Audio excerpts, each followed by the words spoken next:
ইয়া জাল জালালি ওয়াল ইকরাম তিনবার পড়লে কি হয় জানলে আপনি অবাক হয়ে যাবেন।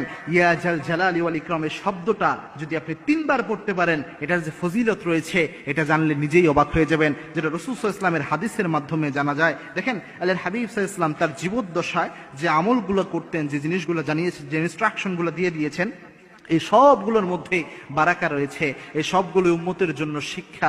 রাসূল সাল্লাল্লাহু আলাইহি ওয়াসাল্লাম একদা বসা ছিলেন মসজিদে নববীতে, আল্লাহর হাবিব সাল্লাল্লাহু আলাইহি ওয়াসাল্লাম বসে রয়েছেন।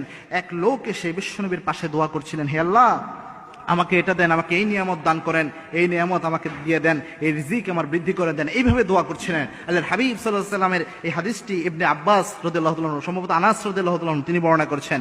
আনাস রাদিয়াল্লাহু তাআলা আনহুকে বিশ্বনবী বললেন, আনাস, এই লোক যে এখানে বসে দোয়া করছে, আল্লাহ আমাকে এই নিয়ামত দেন, এই রিজিক দেন, এই জিনিস দান করেন, এই ব্যক্তির দোয়া আল্লাহ খালি হাতে ফেরত দেবে না। কারণ এই ব্যক্তি যখন দোয়া করেছে, এই ব্যক্তি ইসমে আজম দিয়ে দোয়া করেছে, তিনটি শব্দ এই ব্যক্তি পড়েছে। এক নাম্বার পড়েছেন ইয়া হাইয়ুন ইয়া কাইয়ুম, এর পরে পড়েছেন ইয়া জাল জালালি ওয়াল ইকরাম। এই তিনটি শব্দ দিয়ে যদি কেউ দোয়া করে, ইসমে আজম আল্লাযী ইযা দুআয়া বিহি আজাবা, এই ইসমে আজম দিয়ে দোয়া করলে ওই দোয়া আল্লাহ খালি হাতে ফেরত দেয় না। এই লোক যেহেতু এই জিনিস দিয়ে দোয়া করেছে, সুতরাং এর দোয়া কবুল হবে। এখানে যে ইয়া জাল জালালি ওয়াল ইকরাম এই জিনিসটা পেলেন, এই ইয়া জাল জালালি ওয়াল ইকরাম এটাকে ইসমে আজম বলা হয়।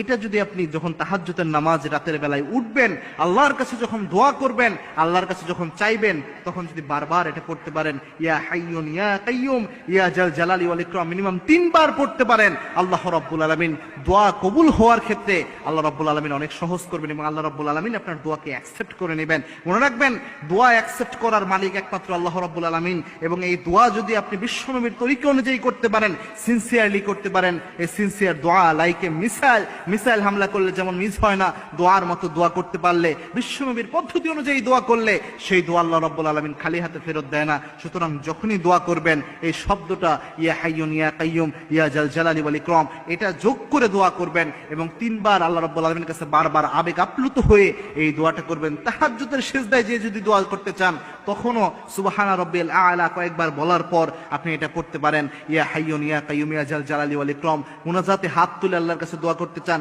তখনও আপনি এটা আমল করতে পারেন, ইয়া হাইয়ুন ইয়া কাইয়ুম ইয়া জাল জালালি ওয়াল ইকরাম। অথবা নামাজে সালাম ফিরানোর আগে যখন আমরা অনেক সময় মাসনুন দোয়াগুলো যে করা হয়, যেটা রাসূল সাল্লাল্লাহু আলাইহি ওয়াসাল্লাম সারা জীবন করেছেন, এই অবস্থায় যদি আপনি এই আমলটা করতে পারেন, ওই সময় আপনি এই 3টে শব্দ পড়ে এরপরে যদি আপনি এই দোয়াটা করতে পারেন, যে কোনো দোয়া, যে কোনো মনের বাসনার জন্য আল্লাহর কাছে চাইতে পারেন, আল্লাহ রাব্বুল আলামিন আপনার মনের আশা ভরসা অবশ্যই আল্লাহ রাব্বুল আলামিন কবুল করে নেবেন। এবং এই দোয়াটি, এই শব্দটি আল্লাহ রাব্বুল আলামিন সবচেয়ে পছন্দ করেন। এই শব্দ 3টিকে এই জন্য ইসমে আজম বলা হয়। এই আমল করার তৌফিক আল্লাহ আমাদের সকলকে দান করুন, আল্লাহুম্মা আমিন।